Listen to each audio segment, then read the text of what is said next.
This is a kind of object that you're probably all familiar with when you hear the term robot, but I'm going to show you the very, very first robots. These were the very first robots. They were characters in a play in the 1920s called Rossum's Universal Robots. And the play was written by a Czech writer called Karel Čapek.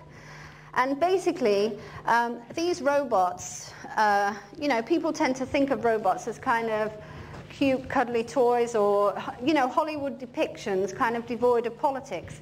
But the first robots were actually created and imagined in a time of absolute political turmoil.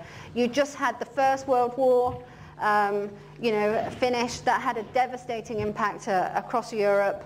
And so people were kind of reflecting on what does it mean to be human, what makes us human, those kind of questions. And this kind of context is what inspired Čapek to kind of write this play.